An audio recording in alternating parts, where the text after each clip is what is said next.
Oi, gente. Então, vamos para a nossa aula de número 3 hoje, a relação com as famílias. Então, a gente vem conversando, primeiro conversamos um pouquinho sobre os termos inadequados, depois falamos um pouquinho sobre a relação com os nossos colegas de trabalho e chegamos agora à relação com as famílias, que é um outro pilar importante para o sucesso da inclusão escolar. Nós não podemos ignorar que o primeiro círculo social de um aluno é a sua família, de uma pessoa, né? O aluno é uma pessoa, a gente às vezes esquece um pouquinho, mas a gente fala sobre isso amanhã, né? O primeiro círculo desse indivíduo é a sua família. E ninguém melhor para ser parceiro no trabalho, ninguém melhor para nos dizer qual o caminho inicial. Depois, como profissionais, nós vamos buscar as estratégias para continuar o trabalho, mas para começar o trabalho, ninguém melhor para dar as orientações do que a família. A gente precisa aprender a ouvi-los, precisa aprender a valorizar esse núcleo social. Muitas vezes nós construímos barreiras com as famílias. Nós construímos barreiras nessa comunicação. A gente pega lá a criança no portão, o jovem entra sozinho ou até com a professora especialista, dependendo da situação, vai para dentro da escola e a comunicação que a gente tem é de portão, é de porta, quando tem, via agenda. E essa comunicação oral, esse olho no olho, essa conversa, nós somos humanos. Isso que a gente está usando aqui, essa plataforma à distância, ela é útil para a gente alcançar mais pessoas. Mas quando a gente quer estreitar a relação com alguém, o principal é o olho no olho, é o contato. O outro precisa confiar no meu trabalho para que ele possa relaxar, para que ele possa colaborar, para que ele possa acreditar que o filho dele, que o neto, que o sobrinho possa se desenvolver. Então a relação com a família ela é primordial. E como que eu construo essa relação? Primeiro, não menosprezando os conhecimentos dessa família. Ainda que esses conhecimentos sejam unicamente vindos da experiência deles no trato com o indivíduo que será nosso aluno na escola. Essa experiência, esse conhecimento, ele é de um valor imensurável. A gente não pode descartar esse conhecimento e nem diminuir esses conhecimentos, tá? A gente tem que valorizar, a gente tem que ouvir essa família, acolher as sugestões, acolher o que elas nos dizem, o jeito como a pessoa gosta de se alimentar, o jeito como a pessoa gosta de se vestir, quais são os hábitos dessa pessoa em casa, sem recriminar. Gente, é horrível quando nós estamos falando com alguém e a gente sente no olhar da pessoa, nas expressões faciais, na expressão corporal, uma recriminação de tudo que nós estamos falando. Imagina para um familiar conversar com você e o tempo todo ele perceber que você está criticando tudo que ele faz na casa dele. Ele não vai mais querer ouvir você, ele não vai mais querer falar com você. Pronto, você já destruiu toda a possibilidade de relacionamento, de relação, de confiança, de troca. Como você vai orientar um trabalho para essa família se você não se deu ao trabalho de ouvir o que essa família desenvolve na casa dela, que é tão importante quanto o seu trabalho, que é tão importante quanto o que você vai orientar. É um trabalho, lembra do que eu falei ontem? Parceria, colaboração, não há saber mais, saber menos, lembram da aula de ontem, né? Isso vale para o nosso relacionamento com a família também. Ouvir o que essa família faz em casa sem julgamento de valor.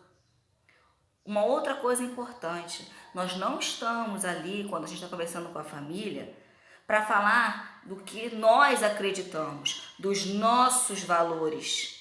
Nós estamos ali para ouvir aquela família e juntos construirmos, traçarmos estratégias para o aluno. Então não me interessa se o que eu vou ouvir daquela família bate de frente com o que eu, enquanto pessoa, acredito, tá? Isso precisa ficar muito claro. Muitas vezes as barreiras são construídas até mentalmente.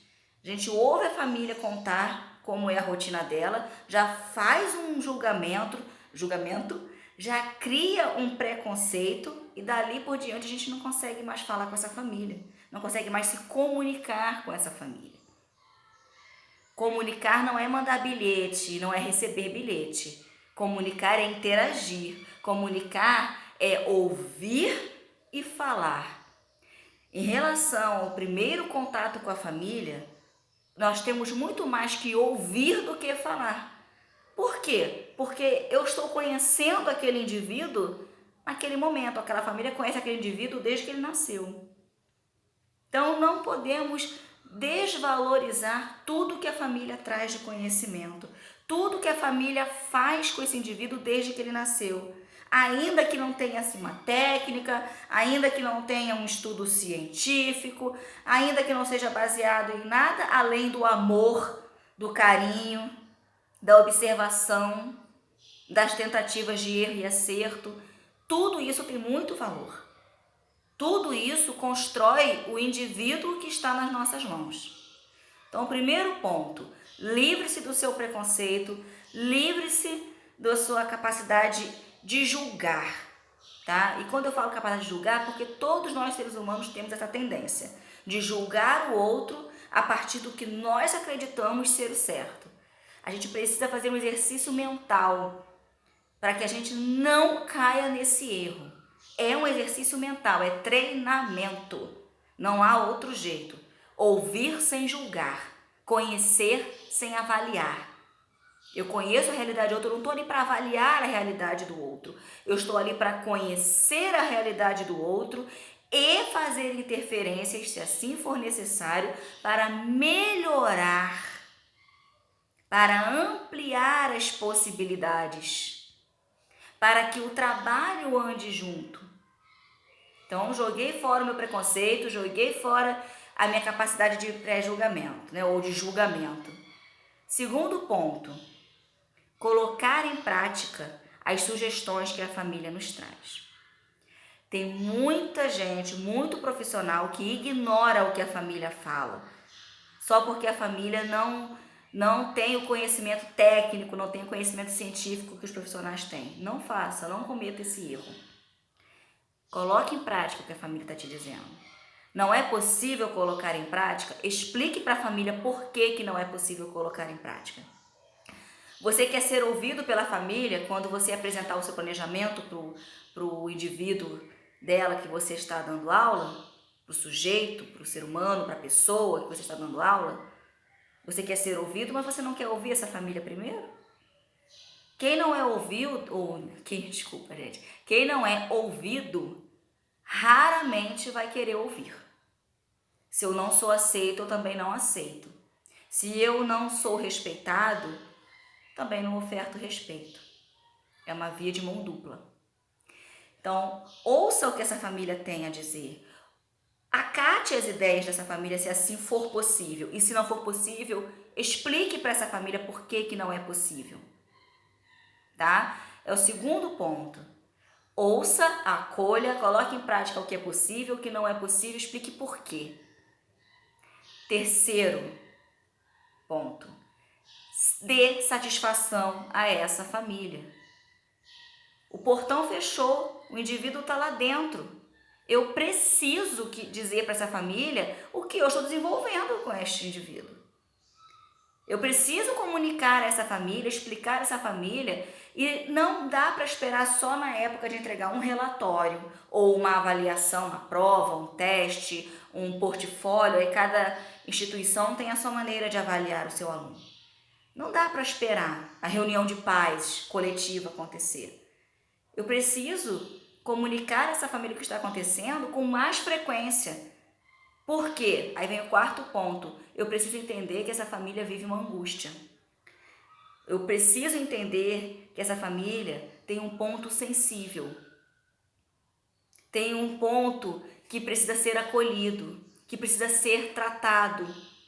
Muitas vezes, o indivíduo com deficiência, né, a pessoa com deficiência, ela tem a terapia, né, e nessas terapias ela tem o psicólogo, mas a família não tem.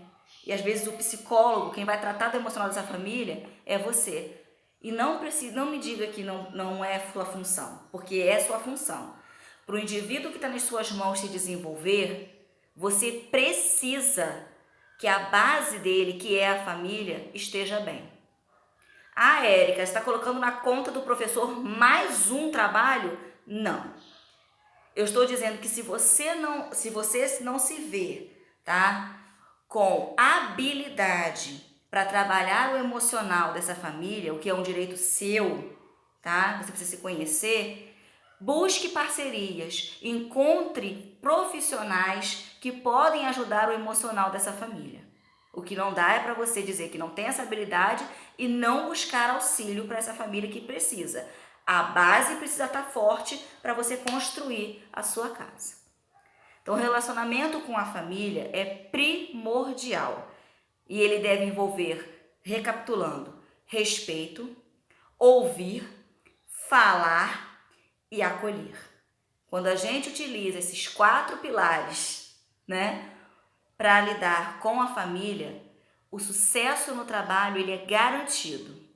Agora, esses 4 pilares precisam estar sendo feitos com qualidade. Se eu faço de qualquer jeito, se eu faço porque eu tenho que fazer, não funciona. O outro sente, o outro se afasta e o muro está construído de vez. Dificilmente alguém vai conseguir desconstruir, tá? Muito obrigada.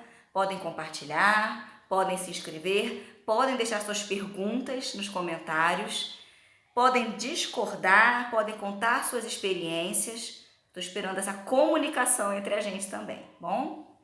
Beijos.